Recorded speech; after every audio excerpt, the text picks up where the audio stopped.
BFM Business, le grand journal de New York, Sabrina Quagliosi. Le grand journal de New York, nous sommes toujours depuis les studios du Nasdaq à Times Square, en plein cœur de Manhattan. On voit pas mal de touristes français en cette période de fin d'année. Qu'en est-il en France? Est-ce que les touristes américains ont envahi les rues parisiennes, par exemple? Vous les avez peut-être croisés.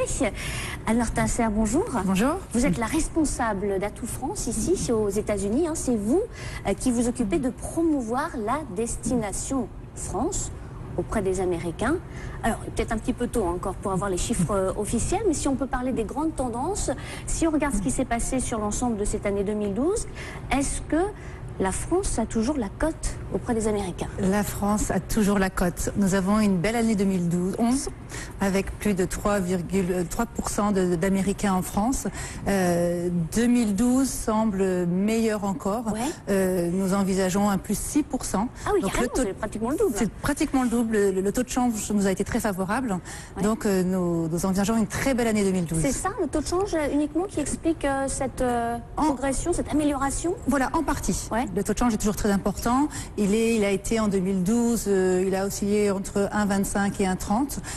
La barre psychologique pour les Américains est 1,40. Donc tant que nous ne dépassons pas ce chiffre, voilà, nous espérons, les flux seront toujours croissants. Les bonnes aussi relations diplomatiques France-États-Unis jouent.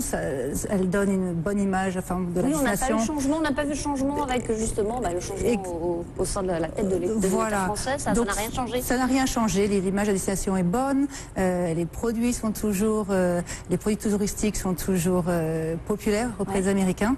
Donc toutes les destinations françaises ont profité de ce flux d'Américains. Et si on regarde tout particulièrement sur cette période de fin d'année, est-ce que c'est plutôt encourageant si on regarde les premières données? Oui, les opérateurs sont tous ravis de l'état des réservations. Ouais. Ils sont aussi en augmentation et cela est vrai aussi jusqu'au premier trimestre 2013.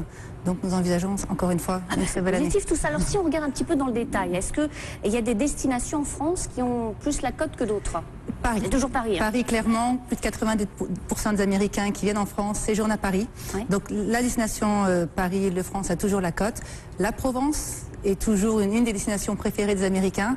La Normandie, grâce aux plages du département notamment. Et puis d'autres régions, Rhône-Alpes, Aquitaine, Midi-Pyrénées sont populaires. Mais Paris-Île-de-France, Provence, Riviera sont les destinations phares. Est-ce qu'on a un profil de ces touristes américains? Est-ce que ce sont plutôt des personnes âgées, des couples, des familles qui voyagent? Nous avons le groupe Baby Boomer. Ouais. Nous avons des Américains sans enfants, les enfants ayant quitté le foyer. Nous ciblons de plus en plus les familles parce que ces destinations souffrent d'un déficit d'image en termes d'offres destinées aux familles. Donc nous allons travailler en 2013 sur ce point. Je dirais que la clientèle est plutôt féminine, mais à un petit 52%.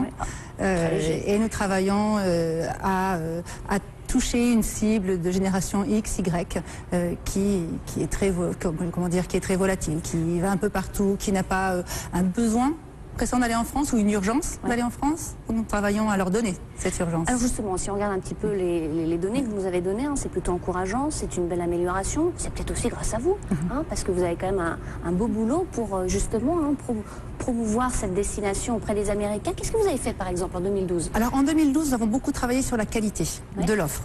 Nous sommes en concurrence aujourd'hui avec, je dirais, 192 pays, ce qui n'était pas le cas auparavant. Donc nous avons travaillé sur le classement hôtelier. Par exemple, nous avons travaillé sur des contrats destination. Donc ces contrats qui ont été passés avec la Guadeloupe, la Martinique, la Bourgogne plus récemment ou les régions de l'ouest de la France sont destinés à fédérer les partenaires locaux, à générer plus d'investissements pour offrir un produit de meilleure qualité. Et alors comment ça se passe là, concrètement auprès des Américains? Comment ça marche? On va leur offrir des produits, pour citer des resorts golfiques par exemple, puisque nous allons accueillir la Ryder Cup en 2018.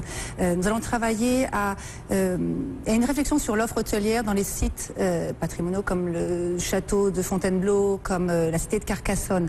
Nous leur donnons des raisons uniques d'aller en France pour avoir des expériences qu'ils ne pourraient pas avoir ailleurs. Donc c'est un très gros travail sur la qualité de l'offre et puis aussi le caractère unique de cette dernière. Alors, si on regarde, si vous allez nous donner des dernières tendances sur le début de 2013, c'est plutôt bien parti. Là aussi, encore, on va sur la poursuite de l'amélioration. Quelles seront justement les opérations de promotion pour cette année 2013? Alors, vous en avez prévu beaucoup. Ouais. Nous avons commencé dès décembre avec la destination Provence, qui met bien entendu en avant la Marseille, capitale européenne de la culture. Ces événementiels sont très importants pour nous, pour donner l'envie d'aller visiter la destination. Et une fois à Marseille, ils iront à Arles, à Orange, à d'autres, dans d'autres. Lors de cet événement, quels ont été les premiers retours? Est-ce qu'on a été plutôt Ils ont été positifs. Ouais. Nous avons touché donc la presse new-yorkaise, les agents de voyage, les tour opérateurs, qui ont pu avoir plus de contenu. Ce qui est essentiel pour ces professionnels, avoir du contenu, savoir pourquoi vendre cette destination. Donc des projets tels que Marseille 2013, des événements sont, je dirais, du pain béni pour nous. En février, nous organiserons une opération pour les régions Alsace, Bourgogne-Champagne, au sein du grand magasin Macy's. Là, nous touchons... Ça va faire parler, voilà, ça, j'imagine. Exactement, nous touchons on touche quand même à la grande marque, à une grande marque ici aux États-Unis, qui va vraiment vous ouvrir, j'imagine, les portes de nombreux Américains. Ça nous permet de parler aux consommateurs sur leur lieu de consommation. Donc on mettra en avant différents produits touristiques, la route des vins bien entendu, mais aussi les croisières fluviales qui sont un produit fort de ces destinations. Comment ça va se passer concrètement? Vous allez avoir un stand? Il y aura un stand où on pourra échanger avec les clients de Macy's. Il y aura des démonstrations culinaires qui nous permettront et d'échanger avec les clients et la presse. Ça marche toujours très très bien. Donc c'est autant d'événements. La destination Riviera sera parmi nous au premier trimestre. Là, il s'agira de soutenir la ligne New York-Nice, tout comme pour la Provence. Vous savez qu'il y a une nouvelle ligne Marseille-New York qui sera présente qui s'ouvrira en mai. Donc pour la destination Riviera, c'est essentiel. C'est essentiel. Réduire les temps de trajet. Exactement. Pour donc la destination Riviera, il s'agira de soutenir la ligne New York-Nice. De la même façon, nous parlons à la presse, nous échangeons avec les agents de voyage, les tour opérateurs, pour qu'ils puissent promouvoir du mieux que ce soit ces destinations. Parce que si on regarde un petit peu le principal challenge pour aller en vacances, si on part des États-Unis, c'est véritablement les trajets en avion, ça coûte quand même assez cher. Et je crois qu'on s'attend à une légère progression des prix d'ailleurs. Exactement. Sur 2013, en raison du cours du brut, nous pensons que l'augmentation des prix des billets d'avion sera de 2 à 3%. On s'en sort pas si mal. Les destinations Amérique du Sud, Asie ont des augmentations plus fortes. Mais malgré tout, avec la promotion de produits de qualité, nous pensons que les Américains continueront de venir nombreux. Alors, si on regarde un petit peu la France, la place de la France, est-ce que c'est toujours la première destination en Europe pour les Américains ? Nous travaillons, comment dire, elle a été l'an dernier, et c'est vraiment la compétition entre la Grande-Bretagne et la France.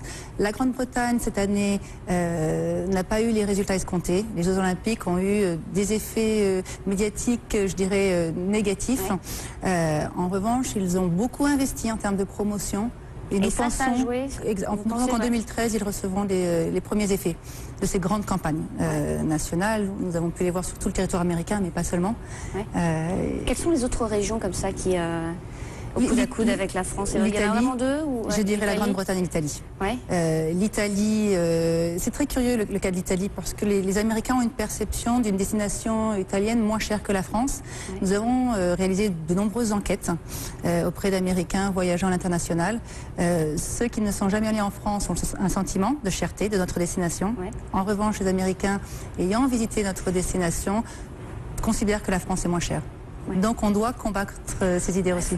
Justement, c'est quoi la perception des Français auprès des Américains? On a quoi comme image? On a toujours comment dire, je dirais le côté arrogant. Ça c'est toujours ça reste. Ça reste, mais lorsque les Américains vont en France, ils reviennent en disant non, ce n'est pas vrai. Le Français n'est pas arrogant, il n'est pas plus arrogant qu'une autre, je dirais, d'autres nationalités. Il y a eu un fait intéressant en juin dernier. La presse américaine s'est saisie d'un effet campagne de communication de la RATP qui mettait en valeur le fait que même les Parisiens en avaient assez de l'arrogance ou de l'incivilité de leurs compatriotes. Donc les articles parus aux États-Unis étaient plutôt neutres, mais en lisant les commentaires, on a pu se rendre compte que les Américains étaient là nos meilleurs alliés en indiquant C'est que ce n'est pas vrai. ça. Les Français ne sont pas plus arrogants que d'autres personnes et tous ont mis en valeur le fait que la France était accueillante. Donc, des idées reçues à combattre. Et toujours. voilà. Ben, on va rester sur cette note. Merci beaucoup, Anne-Laure Je vous en Tincer. Je prie. rappelle que vous êtes la responsable d'Atout France ici aux États-Unis. Le but est de promouvoir donc la destination auprès des Américains. Merci d'avoir été Merci de avec m'avoir nous. accueilli. Tout de suite, l'essentiel de l'info.